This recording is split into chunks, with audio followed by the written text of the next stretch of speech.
behind the scenes, how to create a marketing strategy. Hello, everyone. My name is Tessa, and I have the lovely, oh, there she is, the lovely Tracy Taylor over at TNT Marketing. She's a social media guru, and I'm a marketing strategist at Ashford Digital. Together, we bring you marketing tips with Tracy and Tessa.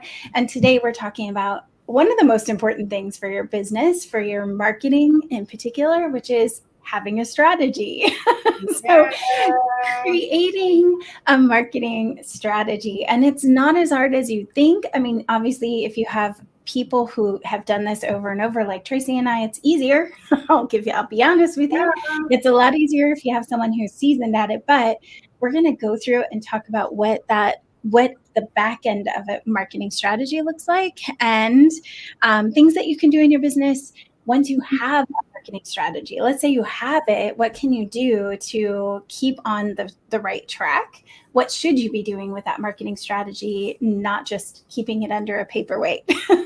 So Tracy, do you want to go ahead and dive into some of the benefits of a killer social media and marketing strategy? Yeah, because they do. So they go hand in hand.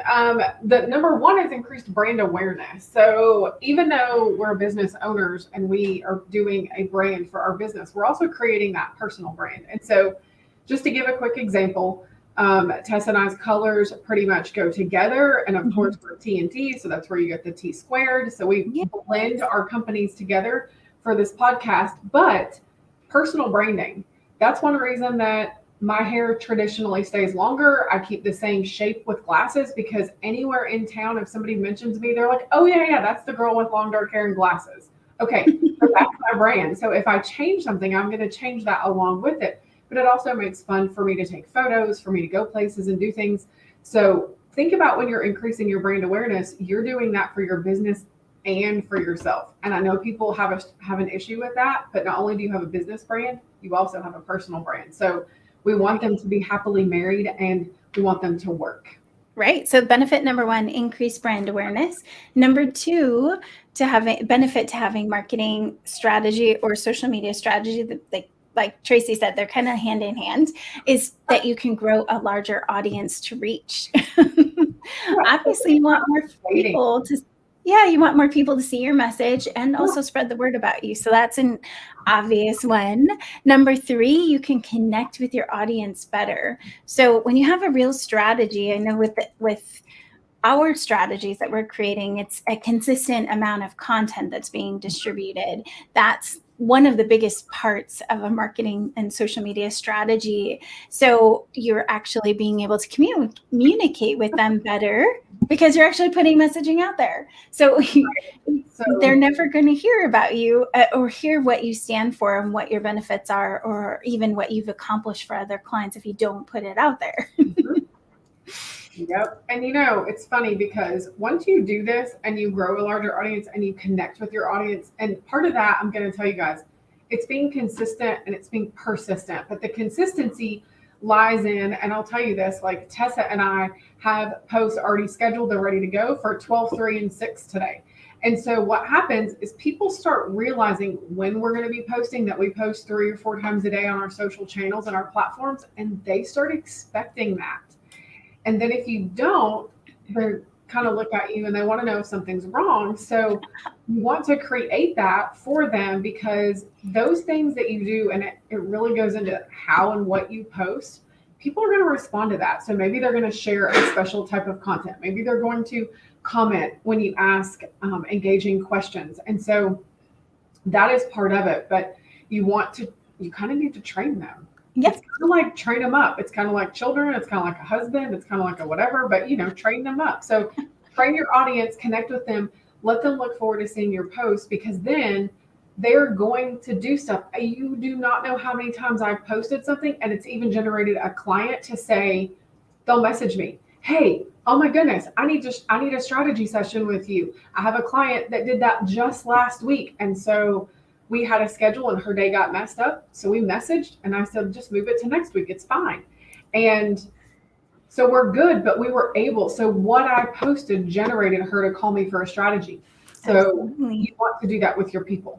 Excellent. And again, we're going through the benefits, and then we're going to talk about how to create that marketing strategy really quickly. This is more like one of those part 2 series ones where we would go through what's actually in the literally what does a marketing strategy look like. But number 4 for reasons why you need to have a strategy is that it does increase your website traffic. So putting together a plan and consistently doing that in your business is going to build up that it's going to increase your website traffic, but that's also going to tell the search engine, Google, any of your social media channels that, hey, I'm serious, I'm here. And all Google wants is relevant listings, relevant results for the people who are there. So the more you're doing and acting and other people are coming and seeing you, the more it's going to keep that love coming to you. So if you just put up one thing every now and then, you're not creating the consistency that's going to get anything's attention. Your clients, your search engine, your even your competitors, like they won't even worry about you if you're only posting once every month. So you gotta know what they do. You gotta outsmart them. So that is something to do. Is interesting. And actually, Tessa, speaking of that, you and I need a strategy session because I had a call yesterday that provoked some questions for you and I, and we can do this for clients. So, and that has to do with increased website traffic. So see, we're giving stuff and then I'm going, oh my gosh, we need to have a call. So we'll do that. Right. Absolutely. Okay. So we have 2 more benefits. So this is going to generate leads for you. And again, all of this is healthy for your business to have on a regular basis, but generating leads, that's money, obviously. But most people make the mistake when they don't have a good strategy. People are confused on where they're going or what you want them to do. So a strategy can help you get 100% narrowed in on what you want them to do, what the path of entry into your business is, and what you're going to give them and the results that they're going to get. So when you're clear, you're able to help people to know that you're the right fit for them. If you're unclear and you have too many offers, you have too many things going on, your strategy is just haphazard, they're not going to know what you want from them or even how to sign up for in some cases. I have clients who are like, I'm posting on social media all the time, I'm not getting results. I'm like, I have not seen one CTA in your post. I've had that same conversation. I want to tell you guys this, generating leads, it is a magical feeling and it is priceless when you've gone to an afternoon meeting or a networking situation and then you've maybe had to go home and maybe you had family or you had guests or children or whatever going on at the house or maybe some afternoon appointments and you go home and you really kind of disconnect for a minute. And I'm able to do that because thank God Tessa and I have a love for software, but I can kind of, that's like a love-hate relationship, and it's probably a little unhealthy, but we'll talk about that later. So coming from somebody who bought 4 new ones in the last month, Tessa, so for a little bit, and you go back and you pick up your phone, maybe it's a couple hours later, maybe you truly did disconnect and you get there the next morning, and you have several notifications that you have new appointments on your calendar for that week or the next week. And so you're like, where did you come from? And it's awesome to say that. And you get one of 2 things. You either get online, which is a generic answer, or you get, oh, somebody saved this or somebody sent this to me, because you have done all those things correctly. You have increased brand awareness. You have been consistent. You have connected with your audience. And that's where it comes in 1, 2, 3, 4, 5. Now we're at 5 of generating leads. And what happens if you have a conversation with that person and they become a client? You've turned Facebook or Instagram or Twitter or TikTok or any of those, LinkedIn, you've turned that into an income stream for your business. That's what we want you guys to do. Which is number 6. So make more sales, money, obviously. But it does let you, if you're doing this right, if you have a good strategy, it's making money, like Tracy said, when you're, 24/7, it's making money when you're not available. And that's the beauty of having a marketing strategy. And like I said, we're going to go deeper into what that looks like for your business. But let me just say that you can actually create your marketing strategy pretty quickly, at least get the core pieces down. And there's just, I would say, and Tracy can pop in and tell me if she has any specific ones that she puts in. But I can tell you, if you jot down on a paper and you say, what are my goals? What am I trying to achieve? You talk about, and you have to write down who's my target audience and get super clear on who your target audience is.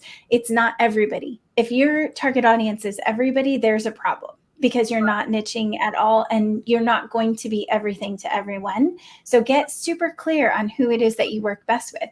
I know over on our Momentum Studio side with Kai, we found that like female entrepreneurs that want to be thought leaders, that want to make an impact with their content, over on Idea Pros, these are entrepreneurs who want to be legendary. They want to create amazing products and apps. Like we are not saying every single person who wants to be on Shark Tank for Idea Pros. Want to do every single person, and you can't. So, yeah, you can't do that, but it is important. I know some people, I love it. We say in some of our networking stuff, Tessa, you've said it for years too, everyone and anyone is not your answer. So we want you to be specific is terrific. And I tell people this in some coaching calls, and I ask them, they say, well, just really anybody. Okay. I used to say that, and then I had to learn over time. Well, because when you're just starting out, you want everybody, you want anybody, but then you have to realize there are some personality types that you don't want to work with. I do not want to work with a ton of franchise owners, because traditionally they have too many things, and they're already done. They've got rules, regulations, and then they put something and you get your hand smacked. I know when I work with insurance agents, I know when I work with mortgage brokers, I know when I work with realtors, they have compliance issues. And they have compliance departments. And so I have to know what to say. I have a client that has a compliance issue, and this has bugged me for almost 7 years. And I'll just tell it to you. You can say customer for them, but not client on their social stuff. It drives me nuts, because inevitably I will put client instead of customer, and they get an email and I have to go back and change it every single time. And we've done this for 6 years. And so little tiny things like that. So once you realize that maybe that's not what you want to do. Maybe that's not a good client for you. Absolutely. Knowing what's good and what is even better. It's not about like, maybe you are a fit for everyone. Maybe it's a good situation, but what creates the money that you want, the life that you want too. So I think for me particularly, I don't want somebody who doesn't have the budget to put anything into their marketing, because I know that it's going to be a challenge. There's going to be a point where I have to say, oh, sorry, you have to have at least something. Yeah, they're not going to be happy. I tell people when the very first conversation that we have, and I know Tessa's the same way, what is your budget? If they tell me they don't know or they've never thought about it, we have to kind of start. And I have a lady that I actually have to resend her something, because I think she can pay for part of my stuff, but we may have to trade for a little bit, but she's a photographer. And so that is something I'm open to doing, because I always want new photos. So it's fine if I trade a little bit, but I will work with her budget, because as she grows and we build a good relationship, hopefully her budget for me will grow. I have the thought process to do that. Can we do that for 90 days? Can we do it for 6 months? And then can we have another conversation that says this is where we're going to be, but this is what's going to have to happen. And so you have to know that with your people. And that's part of your strategy, is to know how much can you do, how much can they do, and what guidance can you give them. Absolutely. So that's knowing your target audience, and then knowing your target audience's pain points. So again, goals at the top of your marketing strategy, and you don't have to have a form for this. And this is something you're going to give to Tracy, you're going to give to a team like mine, and we're going to go from there and be able to expand on what you have. But you have to know their pain points. What's the problem that you're solving, and what pain points are they experiencing? What keeps them up at night? What is stressing them out? Is it that they're trying to, be everything to everyone? Is it because they think they have to be doing XYZ when you can really help them narrow down and just do X, and see some results in their business? So know their pain points and the exact problem that you solve, and that you solve uniquely. So Tracy is super unique in that she's, creating relationships on social media, and a lot of social media teams, that's not their focus. They're creating content. They don't care about the relationship. Tracy does care about the relationship and how your business is interacting with your audience. Yeah, I tell people one of the things that we do is keep you active and engaged and positive in your online communities, because every platform is its own community. So I know that there is one type of relationship that we build on LinkedIn. There's one type of relationship we build on Facebook. There's one type of relationship that we build on Instagram. Yes, they do intertwine together, and it's like a French braid when it all works well together. But I have some clients that I have to advise them against a specific platform because it's not going to work well for their business and their target audience is not there. I don't necessarily want a mortgage broker all the time on Instagram or Snapchat because those people are traditionally younger. I want them on LinkedIn. I want them on Google Business. I want them, they can be on Facebook just because that's where a lot of people go, and in those big groups, you tag a business and I want to know when they're tagged so I can respond and send out a message. But you have to know that for your business, and not everybody's the same. I know Rita is not with us today. She normally is. She'll probably catch yeah. She stepped away, and it's a big congratulations to her. She stepped away from her corporate job to only be an entrepreneur. And so we want to give her congratulations on that, because we know that. But she's going to have to figure out, and she's been doing this for several years, but maybe she doesn't. I know photographers that don't want family photography. They only want weddings, or they want to do the boudoir shoots, and they might want to substitute with a little bit of headshots because they do want to attract the different types of people. So we have to figure that out. I mean, Tessa's the same. I'm the same. Website designers are not all created the same. They do not all want the same project. And there's website designers out there, just for example, they don't want to have anything to do with e-commerce because it's a pain in the tuchus. But then there are some designers that's their sweet spot. That's what they want. That's what they like. And so know your sweet spot, know your uniqueness and what you bring to the table that no one else, and maybe there's other people that do it, but you have specialized in it. And that is going to make a big difference in your marketing strategy. And when you focus on what you can deliver. So the next thing that I would recommend is, what do you deliver? What's the actual results that you give to people? Because that's what you're going to be putting into all your marketing messaging. Yep. So, if it was a supplement, then you're delivering, a healthier lifestyle, or you're delivering, that ability to be, young and vibrant and go on hikes. You're not delivering weight loss. You're delivering the result that gets them what they want. What is it that they ultimately want? And then you have to figure that out for your specific target audience. So what results do you deliver? And then the last thing is, how do they work with you? Because you have to always have that CTA. And there's more to a marketing strategy, but if you write down these basic things on a piece of paper, and I will probably create a template for y'all, so you have at least a basic, then you can give that to someone like Tracy or myself to create a more formal marketing strategy, which has, how often are you posting? What type of content are you posting? Are you repurposing? Right. Are we doing emails? Are you collecting stuff? I have a quick, simple thing for people to think about, Tessa, and I think it would help them give either one of us that information. So when you're answering this, because a lot of people, when we say strategy, it panics them. They literally panic. And so what I want them to think about is who you are, and that's you and your business. So who are you? What does your business do? What pain point do you solve? And the last thing is, how do you stand out from your competition? Exactly. If you can answer those questions, we can grow your strategy, and we can have a really awesome conversation with you. And I learned that a long time ago. And sometimes if I say strategy, I have to break it down like that, because people can answer those questions. And if you can answer those questions, we have a really good place to start, I feel like. And I think, Tessa, you might agree with that. So yeah. So Tracy's going to put in the chat how to book a strategy call.